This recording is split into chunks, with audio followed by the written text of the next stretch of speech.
우리 인생에는 참 설명하기 어려운 순간들이 있습니다. 왜 이런 일이 내게 일어나는지, 왜 하나님은 내 기도를 들어주시지 않는지, 그 이유를 알 수 없는 고난의 시간들이 있습니다. 기도를 해도 병이 낫지 않고, 믿음으로 살려고 애쓰는데도 일이 풀리지 않고, 오히려 더 외롭고 더 힘들어지는 때가 있습니다. 그럴 때 우리는 마음속으로 이렇게 묻습니다. 하나님, 저에게 왜 이런 고난을 허락하십니까? 베드로전서는 바로 그 질문에 대한 하나님의 대답입니다. 내가 너를 버린 게 아니다. 오히려 너를 붙들고 있다. 이 고난은 너를 무너뜨리려는 게 아니라 너를 세우려는 나의 손길이다 말씀하십니다. 오늘 우리는 그 말씀 속에서 하나님이 왜 성도에게 고난을 허락하시는가, 그 이유를 함께 듣고자 합니다. 그리고 그 속에서 나의 한숨을 찬송으로 바꾸시는 주님을 만나는 이 시간 되시기를 주님의 이름으로 축원합니다. 베드로전서는 흩어져서 고난당하는 성도들을 위로하고 붙들어주기 위해서 쓰인 편지입니다. 그래서 편지 내내 고난이라고 하는 주제가 큰 비중을 차지하지요. 곳곳에 성도에게 왜 고난이 허락되는지, 그 고난의 의미가 무엇인지를 가르쳐주고 있습니다. 근데 사실 이 편지를 쓰고 있는 베드로는 원래는 고난을 잘 이해하지 못했던 사람이었습니다. 마태복음 16장을 보면 너희는 나를 누구라고 하느냐라고 하는 주님의 질문에 베드로가 주는 그리스도시요 살아계신 하나님의 아들이시니이다, 이런 멋진 신앙 고백을 합니다. 그러자 예수님께서 바요나 시몬아 내가 복이 있도다. 이를 내게 알게 하니는 혈육이 아니요 하늘에 계신 내 아버지시니라. 주님으로부터 이런 칭찬을 받았지요. 그런데 그 뒤에 예수님께서 예루살렘에 올라가서 장로들과 대제사장들과 서기관들에게 고난을 받고 죽임을 당하고 3일 만에 살아난다고 한 것, 즉 십자가의 고난과 부활의 도를 말씀하시자 베드로가 예수님을 붙들고 주여 그리 마옵소서, 이 일이 결코 주께 미치지 아니하리이다, 이렇게 항변을 하다가 예수님으로부터 질타를 받지요. 사탄아 내 뒤로 물러가라. 내가 하나님의 일을 생각하지 아니하고 도리어 사람의 일을 생각한도다. 베드로, 그는 고난의 의미를 몰랐던 사람이었어요. 왜 메시아가 죽어야 되는지 이해하지 못했어요. 그런 일은 있어서는 안 된다고 생각했던 사람입니다.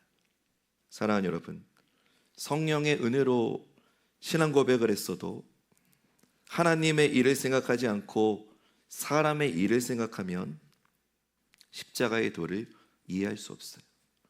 고난의 의미를 이해할 수 없어요. 그랬던 그가 예수님을 3번 부인하게 되는 끔찍한 실패를 겪지요. 그러나 그 실패를 통해서 자신의 비참한 실체를 깨닫게 되었어요. 그리고는 예수 그리스도의 십자가가 그런 자신을 위한 십자가였다는 걸 알게 되죠.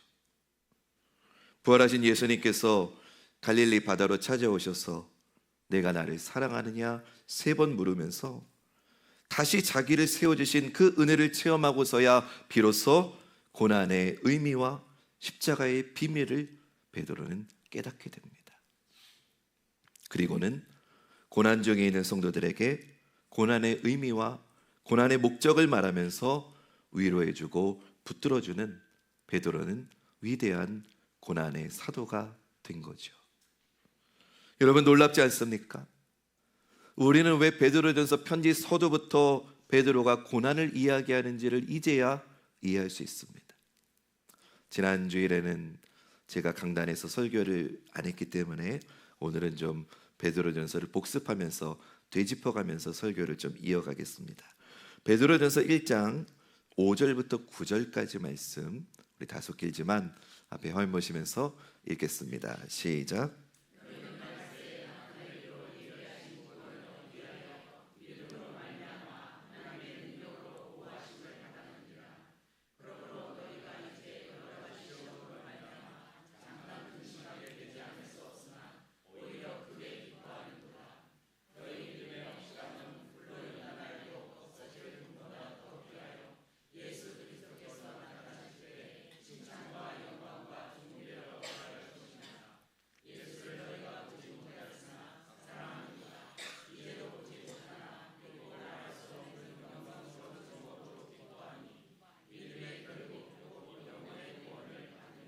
아멘. 베드로는 고난 중에 있는 성도들에게 지금 뭐라고 말합니까? 너희가 지금 겪는 그 여러 가지 시험, 너희가 고난을 받고 있는데 이 고난이 너희의 구원을 보호하고 있는 하나님의 보호하심의 결과다라고 말합니다. 여러분, 이런 말은 아무나 할 수 있는 말이 아닙니다. 실패를 통해서 자신의 실체를 똑똑히 확인하고 고난을 통해서 예수 그리스도의 붙들어 주심을 경험한 자만이 이런 교훈을 할 수 있는 겁니다. 삶으로 증거하는 살아있는 진리의 능력을 지금 전하고 있는 겁니다. 성도에게 허락되는 고난의 결국은 믿음의 연단을 통해서 보이지 않는 예수님을 믿고 사랑하는 자리로 나아간다고 합니다. 그것도 그냥 사랑하는 게 아니라 말할 수 없는 영광스러운 즐거움으로 기뻐하면서 주님을 사랑하는 자리로 나아간다고 합니다. 그것이 고난의 목적입니다. 베드로전서 1장 8절 9절 좀 전에 읽었지만 이 말씀은 너무나 중요한 말씀입니다. 우리 한 번 더 읽겠습니다. 시작.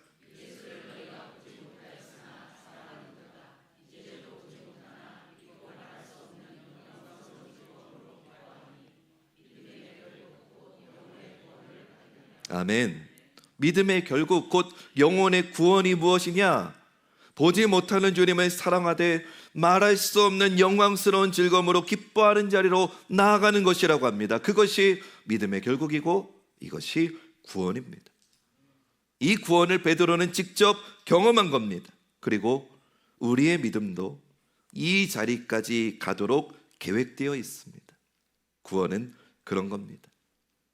여러분, 우리가 예수 믿고서 왜 곧바로 천국에 가지 않습니까? 왜 이 땅에 남아서 교회를 이루어서 고난과 실패를 통해서 주님 닮아가는 거룩한 성화의 삶을 살아갑니까? 이 자리까지 가기 위함입니다. 보지 못하는 주님을 말할 수 없는 영광스러운 즐거움으로 기뻐하면서 사랑하는 그 자리까지 말입니다. 아무나 받을 수 있는 복이 아닙니다. 누구나 누릴 수 있는 은혜가 아닙니다. 오직 창세전에 그리스도 예수 안에 택함을 입은 자들에게 허락된 놀라운 특권이고 은혜인 줄로 믿습니다. 그러나 너무나 안타깝게도 우리는 이 놀라운 은혜를 별로 귀하게 생각하지 않습니다. 정직하게 우리를 돌아보면 우리는 하나님께 주신 구원을 그리 사모하지 않습니다. 구원을 주신 하나님을 전심으로 사랑하지 않습니다. 우리는 틈만 나면 하나님 아닌 다른 것을 사랑합니다. 우리는 눈에 보이지 않는 주님을 말할 수 없는 영광스러운 즐거움으로 기뻐하면서 사랑하는 게 아니라 눈에 보이는 세상에 썩어질 것과 더러운 것과 쇠어질 것에 훨씬 더 소망을 두고서 그것을 기뻐하고 즐거워하고 좋아합니다. 우리는 마음을 다해 하나님을 사랑하지 않습니다. 우리는 마음을 다해 돈을 사랑하죠. 우리는 마음을 다해 세상을 사랑합니다. 우리는 우리 생각보다 미련합니다. 우리는 우리 생각보다 연약합니다. 우리는 우리 생각보다 완악합니다. 우리는 우리 생각보다 믿음이 없습니다. 하나님은 이런 우리의 연약함을 아시고 우리의 패역함을 아십니다. 그래서 그분의 능력으로 우리의 구원을 보호해 주시는 겁니다. 하나님이 보호하심으로 우리를 둘러 진쳐주지 않으면 우리는 금방이라도 이 세상에서 더 잘 먹고 더 잘 살고 더 건강하고 더 편안한 것을 꿈꾸고 거기에 모든 힘과 열정을 쏟는 존재들입니다. 인정하고 싶지 않지만 그것이 우리입니다. 이런 우리가 언제 죄를 그치게 되느냐? 이런 우리가 언제 정욕을 멈추게 되느냐? 이런 우리가 언제 하나님을 사랑하는 삶으로 돌아서게 되느냐? 고난당할 때라는 거예요. 오늘 본문 베드로전서 4장 1절은 그것을 우리에게 말해줍니다. 읽겠습니다. 시작.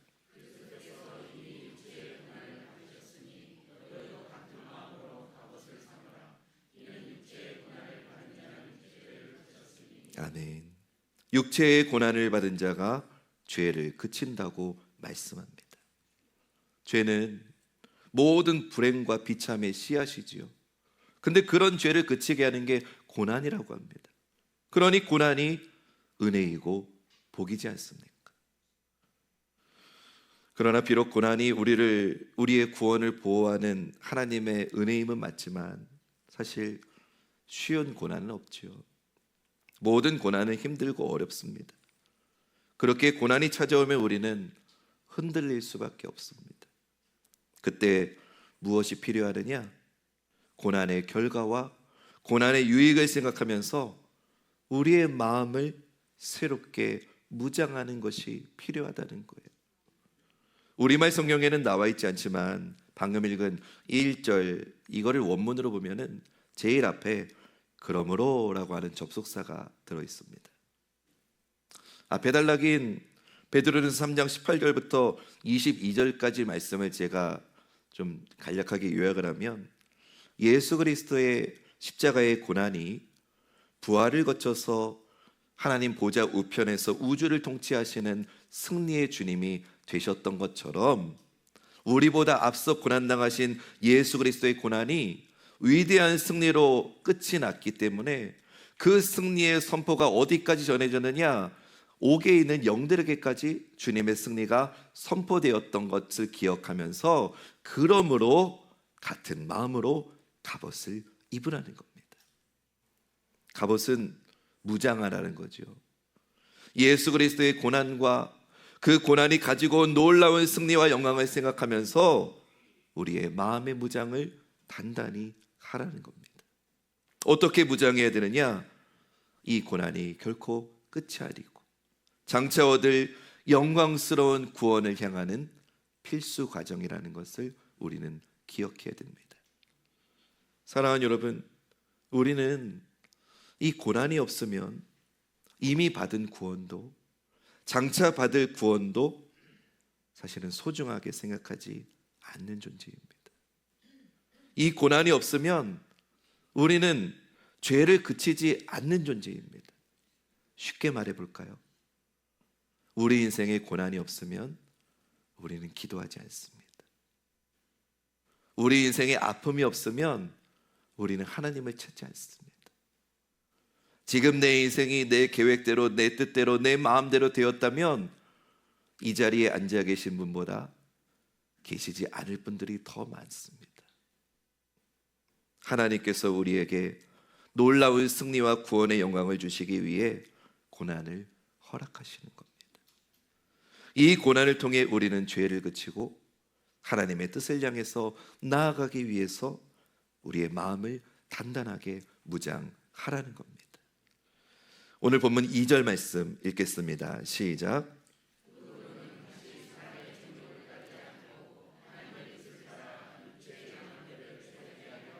아멘. 이것이 우리의 구원을 보호하고 계시는 하나님이 고난을 허락하시는 이유입니다. 하나님은 고난을 통해서 우리가 죄를 그치고 다시는 정욕을 따르지 않고 하나님의 뜻을 따라 육체의 남은 때를 살기를 원하십니다. 그러면 사람의 정욕이 무엇이냐? 3절이 말해줍니다. 시작.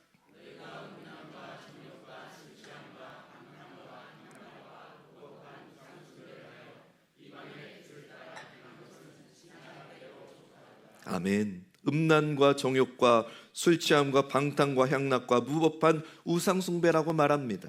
이런 것들은 하나님의 뜻을 거스르는 것이기에 지나간 것으로 족합니다. 어제로 충분합니다. 우리 삶에 더 이상 있어서는 안 될 것들입니다. 사랑하는 여러분, 이런 것들 지난 날로 족합니다.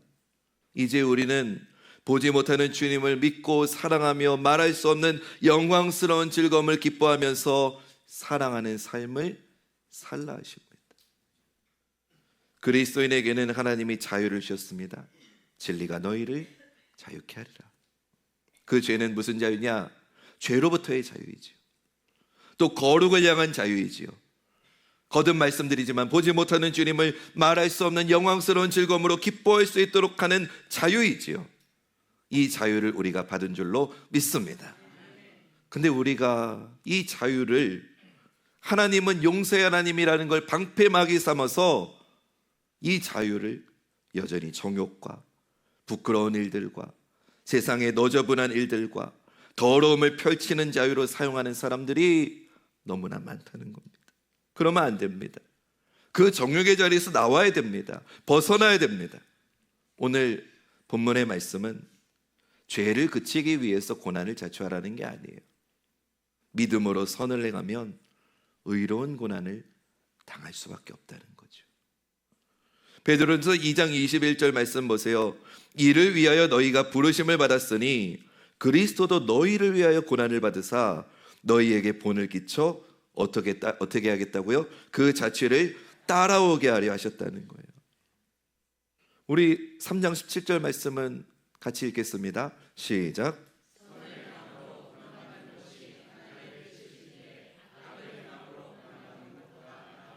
아멘. 그리스도인은 선을 행함으로 고난받도록 부르심을 받았어요. 그렇게 선을 행하다가 고난받는 것이 하나님의 뜻이라고 했어요. 세상의 유행이나 풍조를 따르는 게 아니라 말씀을 따라서 거룩한 삶을 살면 고난이 따를 수밖에 없대요. 악이 아니라 선을 택하면 의로운 고난이 동반될 수밖에 없대요. 근데 오늘 보면 베드로전서 4장 1절에 3절은 그 고난을 피하거나 외면하지 말라는 말씀입니다. 우리 이걸 기억하면서 4장 1절부터 3절 말씀 다시 한번 읽어볼까요? 시작.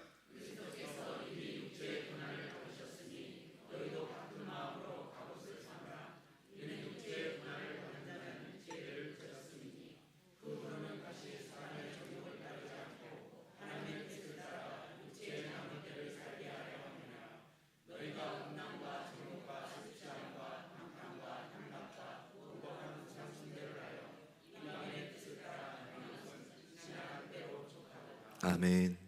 사랑하는 여러분, 우리가 적극적으로 선을 행하면서 고난당하는 길을 택하면 그 고난을 통해서 우리는 죄를 그치게 되는 거예요. 그 고난을 통해서 하나님을 사랑하게 되는 거예요. 그 고난을 통해서 말할 수 없는 영광스러운 즐거움으로 기뻐하면서 하나님을, 주님을 사랑하는 자리로 나아가는 거예요. 예수 믿는 걸 다른 사람보다 더 잘 되고 어려움이 없어지고 정말 내가 계획한 대로 만사형통의 삶이 이루어지는 거라고 생각하는 기복적인 신앙은 지난 날로 족한 거예요. 방탕과 정욕을 따라 살면서도 나는 교회 다니니까, 하나님이 나를 용서하시니까, 예수님의 보혈을 면죄부로 악용하는 무지와 교만은 어제로 족한 거예요. 하나님은 우리가 우리의 남은 때를 그렇게 살기 원치 않으세요. 이제는 죄를 그치고 하나님의 뜻을 살아가야 됩니다. 선을 행함으로 고난당하는 것, 말씀대로 사는 것을 두려워하지 말고 우리의 남은 때에 하나님의 뜻을 향해서 믿음으로 나아가는 저와 여러분, 우리 모두가 되기를 주님의 이름으로 축원합니다. 이 말씀을 준비할 때마다 저는 목사로서 참 가슴이 찢어집니다. 하나님, 우리 장로님 가운데 이렇게 아픈 분이 있어요. 우리 권사님 가운데 지금 이렇게 눈물을 흘리는 분이 있어요. 우리 성도님 가운데 살 소망조차 없어가지고 벼랑 끝에 서 있는 것 같은 절망의 순간을 걷고 있는 분이 있는데, 하나님이 주시는 말씀은 그 고난을 통해서 하나님이 그 아파하는 그 사람과 함께 하시겠다는 거예요. 그래서 저의 기도에 하나님 낫게 해주세요, 치료해 주세요, 회복시켜 주세요로 끝나는 게 아니라 하나님 이 과정을 통해서 하나님을 만나게 해주세요. 이 눈물을 통해서 주님을 더 굳건하게 붙잡게 해주세요. 사실 우리는 누구나 다 고난을 피하고 싶지요. 하지만 하나님은 때때로 그 고난의 길을 통과하게 하세요. 왜냐? 그 고난의 길을 통해서만 만날 수 있는 주님의 은혜가 있기 때문에. 고난이 없었다면 우리는 여전히 세상을 사랑했을 거예요. 눈에 보이는 것들에 마음을 빼앗기고, 고난이 없었다면 주님을 향한 사랑은 진지하게 식어버렸을 거예요. 그러나 고난을 통해서 우리가 깨닫는 거죠. 주님만이 나의 소망이시구나. 세상이 줄 수 없는 평안이 주님께 있구나. 하나님은 고난을 통해 우리의 신앙을 새롭게 하세요. 우리의 믿음의 불순물을 고난을 통해서 정결하게 해주세요. 결국은 보이지 않는 주님을 말할 수 없는 영광스러운 즐거움으로 사랑하는 자리로 고난을 통해서 우리를 인도하시는 줄로 믿습니다. 그러므로 사랑하는 여러분, 이제 더 이상 우리 고난을 원망하지 맙시다. 그 고난의 자리에서도 하나님은 우리를 보호하고 계십니다. 우리의 한숨을 바꾸셔서 찬송이 되게 하십니다. 내가 흘리는 눈물의 골짜기를 통해서 우리를 하나님 뜻 따라 사는 사람으로 세워가고 계십니다. 오늘 이 말씀을 통해서 이렇게 고백하면 좋겠어요. 주님, 제 삶에 허락된 모든 고난 속에서도 제가 주님의 뜻을 따르겠습니다. 제 한숨을 바꾸셔서 주님을 찬송하는 노래로 만들어 주십시오. 이 고백이 우리의 남은 생을 지켜주는 저와 여러분, 우리의 믿음의 갑옷이 될 줄로 믿습니다. 고난 끝에는 반드시 주님의 영광이 있습니다. 그 영광을 향해 나는 약하지만 지금 여러분들 옆에 계신 분들과 함께 믿음에 손잡고 한 걸음씩 한 걸음씩 나아가면 어떨까요? 내가 지쳤을 때는 내 옆에 있는 이가 내 손을 잡아주고, 내 옆에 있는 이가 지쳤을 때는 내가 그 사람의 손을 잡아주면서 고난 중에도 함께 주님을 향해 걸어갈 수 있는 우리 사랑하는 관악중앙교회가 되기를 주님의 이름으로 축원합니다.